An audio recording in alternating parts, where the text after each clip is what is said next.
So we'll continue today with the book of Job. And again, for the sake of understanding that complex book a bit easier, we have last Sabbath we just covered the first section of the book. That will be chapter 1 and 2. And then there's the middle section of the book, chapters 4 through 37.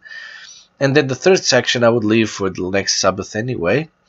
But it is very interesting that we look at this section that people say it's inserted, chapters 4 through 37, because in the first 3 chapters we see of the book of Job, we see the eternal interacting with Job, and then between chapters 38 to 42 we see God interacting with Job again.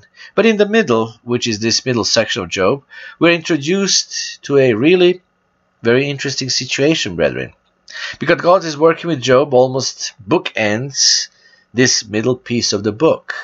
One of the challenging things about the middle piece is that we often spend a lot of time trying to understand the specifics of how the eternal is working in Job's life by reading and pondering chapters 4 through 37.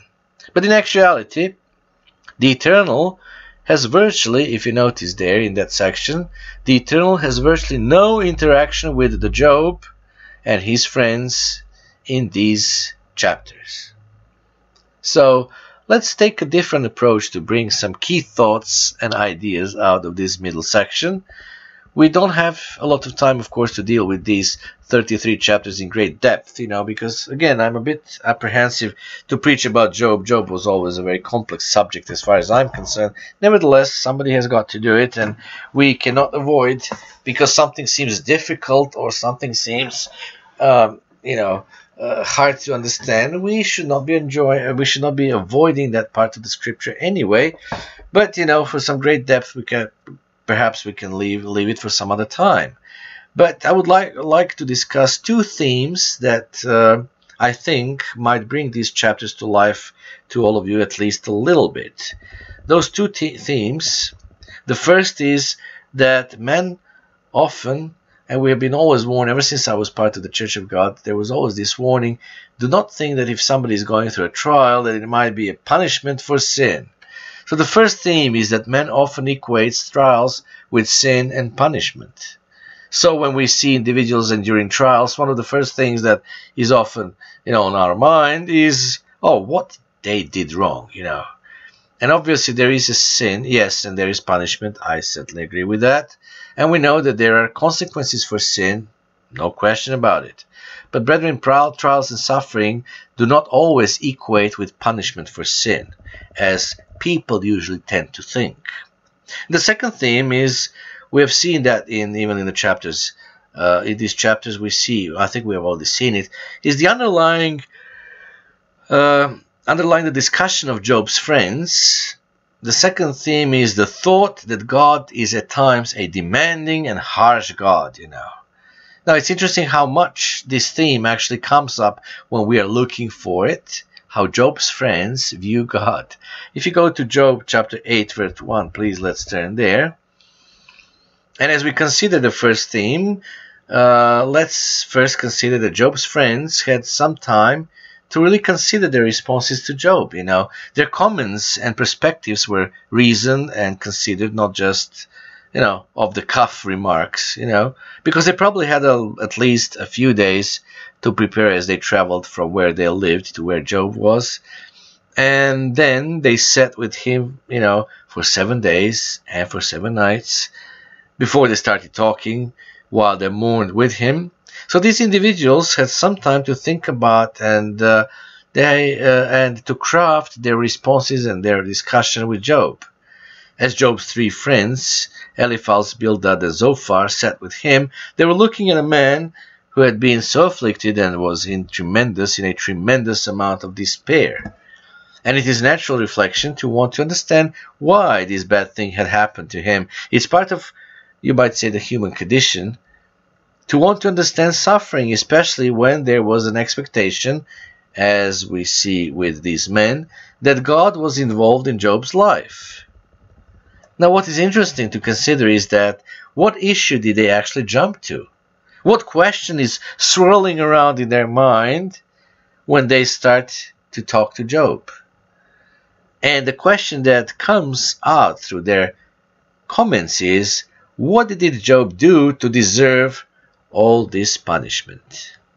It is as though, brethren, Job had to have some terrible, deep-seated sin, and from their perspective, as they were looking at Job, Job had done something wrong, and as a result, he was being punished. Now, have we ever done that? Have we asked that question about others? Have we fallen into that trap? Well, obviously, there is punishment for sin, brethren, I know. But that is often our first response when we see someone going through trials. And again, as like I told you, ever since I was in the church, and I was called into the Worldwide Church of God at the end of 1991, ever since I became a member of the church, I was baptized on 10th of March 1992, ever since I became a member, there was always this caution that we would hear from ministry, or even from the lay members, as the lay members would discuss biblical topics. And my Aunt Matilda was a very hospitable woman, so usually after the Sabbath, her house would be filled with guests from the church and her various friends, and she actually made sure that she would invite people with children, because others kind of avoided those people. Why would they invite someone with children? Because children make noise and all of that stuff. And English people are kind of a little bit picky when it comes to their peace and noise. But anyway, her house, my aunt's house was always full of children, full of adults, and I would hear, I was a participant of their discussions and stuff. So one of the discussions was about Job, and what a horrible things Job went through. And but I remember there was this caution all the time: let us not think that it was a terrible sin that really, that was deep-seated and being hidden somewhere in Job's life. So now God is punishing him for it. And there was this caution: let us not think that anybody else who might have a trial might be having that as a result of punishment for sins. So obviously there is punishment for sin, but that is often, again, our first response when we see someone going through trials. Now please, let's look closely at how Job's friends viewed him. I think you'll be shocked. Look at Job chapter 8 verse 1. Job chapter 8 verse 1. Then Bildad the Shuhite answered and said, how long will you speak these things, and the words of your mouth be like a strong wind?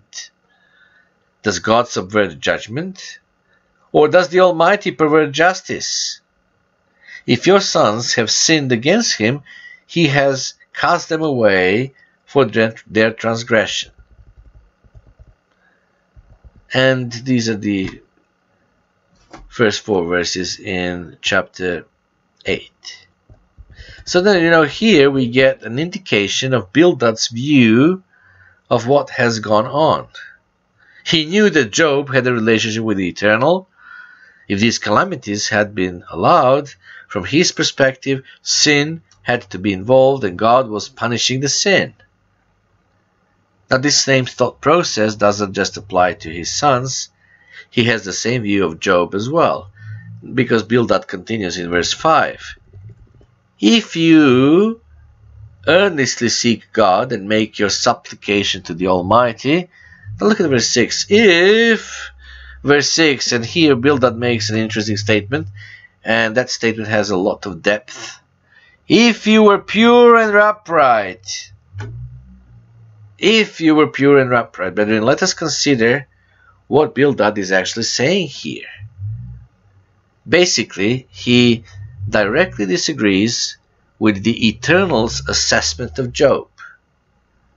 Because in the first chapter of the book of Job, the Eternal referred to Job not just once, but twice, as being upright. And here Bildad questions his uprightness. What is more interesting is that Bildad uses the exact same term for upright that the Eternal used. But Bildad's perspective was that Job's troubles stemmed from his sins, which is just the opposite of what the Eternal had said about Job. So Bildad is laying out his own thought process about what Job's troubles were. He wasn't trying to understand what the Eternal was doing. He was laying his own perspective over it. Verse 6, surely now he would awake for you and prosper your rightful dwelling place, says verse 6.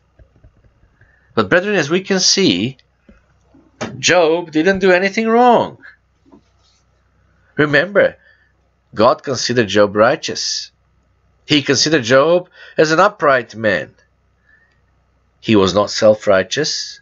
He did not have some great or horrendous sin that he was hiding in his closet for which the Eternal had to punish him. And so, we all sin. And there is no doubt that Job did sin. But there was not some massive problematic sin that Job needed to deal with. I would like to refer us back to the first 2 chapters of Job. It is important that we ground ourselves in the Eternal's view of Job.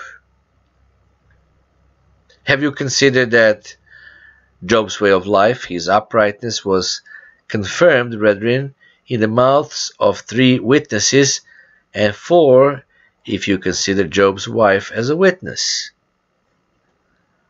Now the three are the individual who wrote the book of Job, that was most likely Moses. And in that book, that individual stated that Job was upright. Then the Eternal stated that Job was righteous, and even Satan confirmed that assessment, and then Job's wife.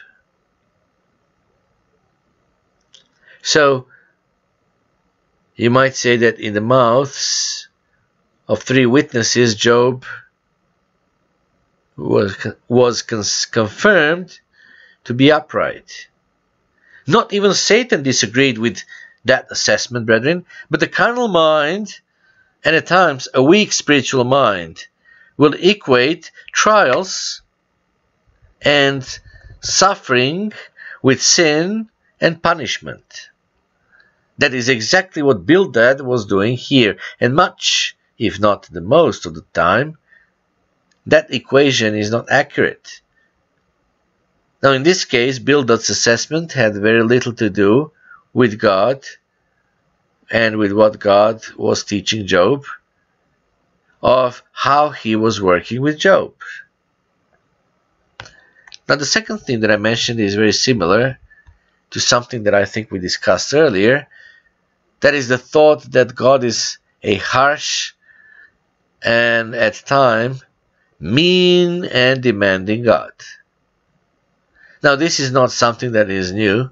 It has been around for thousands of years indeed. This is also a perspective that we can see in our own thought process. The ideas of this world, brethren, do impact the way we read the Bible, the way we understand things. It is frequently used to really scrutinize our thoughts processes and our beliefs because of that. Now it's interesting, however, that Job's friends even have this thought process, and that shades what we see in chapter 4 through the chapter 37. Well, let's see. Let's consider the book of Job, chapter 11. Let's consider Zophar's comments in the book of Job, chapter 11, and in verse 5.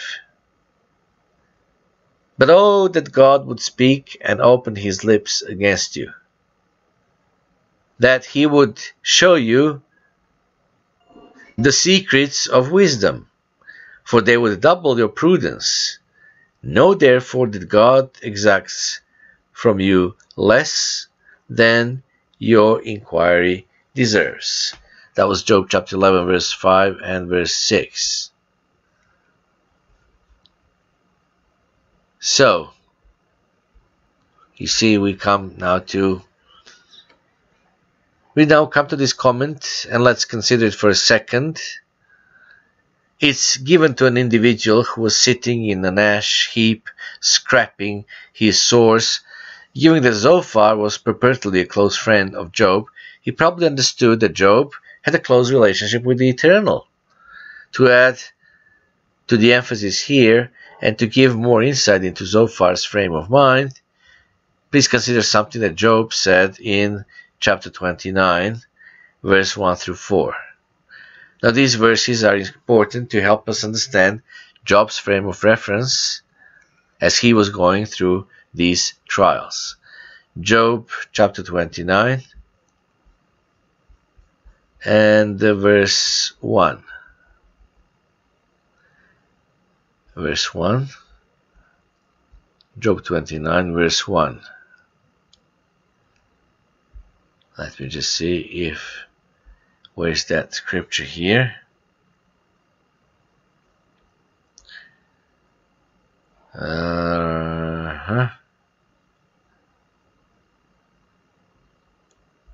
It's escaped somehow from the quotes, has escaped, but anyway.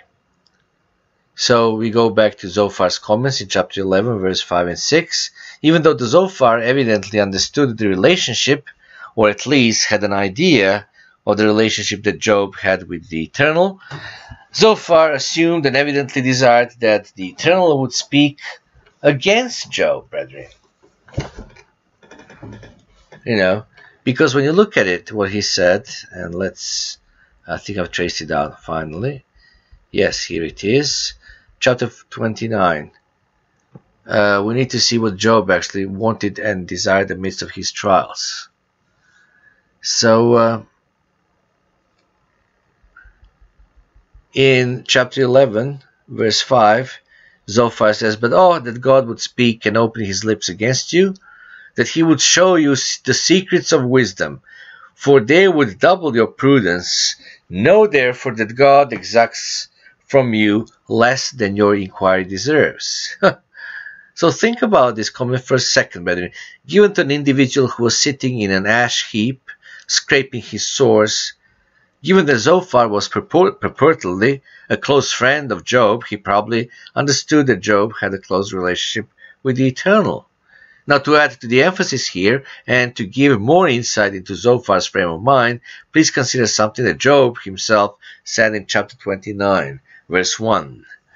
These are important things to help us, understand Job's frame of reference as he was going through these trials. Job 29, verse 1. Job further continued his discourse and said, "Oh, that I were as in months past, as in the days when God watched over me, when his lamp shone upon my head, and when by his sight I walked through darkness. Just as I was in the days of my prime, when the friendly counsel of God was over my tent." So you see, even in the midst of his trials, after he had lost absolutely everything, and now was sitting in the middle of an ash pile with boils covering his body. Well, consider, brethren, what Job's desire actually was, and what that said about how he viewed his relationship to the Eternal. The statement by Job is very strong. When the friendly counsel of God was over my tent. Now, in English, perhaps it loses its intensity, What Job was actually saying was that he longed for the time when the Eternal came into his tent, sat on the couch, got close to Job, and they had intimate conversations, when they told each other about their deepest, most innermost thoughts, when they had discussions that were close and intimate. Well, that's what Job was, that's what Job missed. That's what his desire was for, even though in the midst of his various trials. And when we think about it, what would you or I desire if we were in Job's situation? Would our desire be for relief, a change in our situation, to eliminate the boils or to heal our bodies. What Job really desired was a restoration of the relationship that he thought that he had lost with the Eternal. Now, the comment in verse 4 is a very strong comment. It emphasizes the deep and intimate relationship that he thought was lost between him and the Eternal. Now, let's go back to Zophar's comments, because you would be very surprised what you find there, indeed. So, let's go to Zophar. Chapter 11, verse 5 and 6. Even though the Zophar evidently understood the relationship, or at least had an idea of the relationship that Job had with the Eternal, he presumed and evidently desired that the Eternal would speak against Job.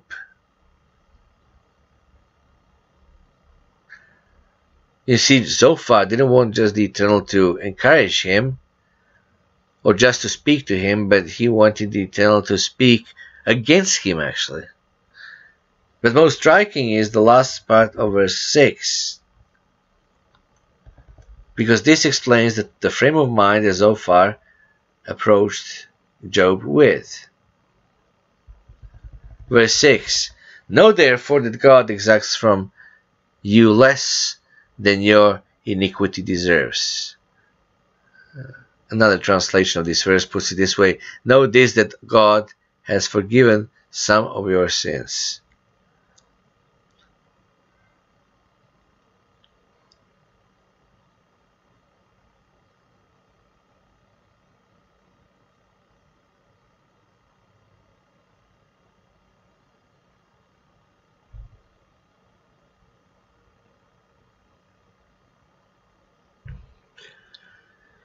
So,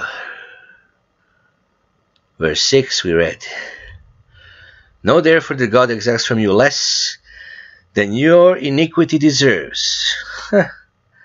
Imagine, brethren, this explains the frame of mind with Zophar's approach, how Zophar approached Job. Incredible. Again, our focus is on Zophar's perspective. What is his view of God as he's speaking to Job? What does it say about the Zophar's mindset and his view of God, where he sees a God that would punish someone this harshly for being self-righteous, even when God had forgiven some of Job's sins? Because another translation, verse 6, puts this way: know this, that God has forgiven some of your sin. So from Zophar's perspective, brethren, Job is being punished this harshly even after God has eliminated some of Job's sins. He has forgotten them. What does that say about Zophar's mindset, his view of God, and about the interaction he's having with Job? Now, it's interesting that Job even struggles with what he considers at times the Eternal's harshness. He struggles to understand what he has done to deserve this harsh and hard treatment from the God who he thought was his close, intimate friend, who would come into his tent and they would have these conversations. This time of harshness, this theme actually of harshness, is somewhat consistent throughout these chapters 4 through chapter 37. Brethren, a key to understanding the book of Job is to understand the overall structure of the book. You see, as we consider the structure, it is important to recognize that the middle section is more about how an immature or the carnal mind attempts to understand Elohim's ways. It is more about that than how God worked and how he works with humankind and how God is specifically working with Job. That is the reason you see this long discourse of men talking about who and what God is. You see men talking about God, not God interacting with the men. It is informing to us to consider the Eternal's response when he decides to intervene in the discussion in Job chapter 38 verse 2.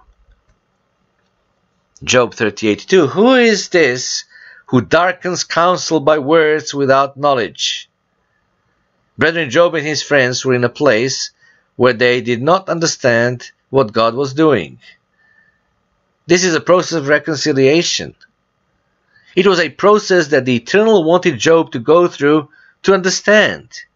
Not that he was doing something specifically wrong, but he wanted Job to come to a new view of what Job was. And Job and his friends did not understand that. They did not have a clear picture of what the Eternal was trying to do. But they did a lot of talking about it anyway. That's what you see in this middle section 4 through chapter 4 through 37.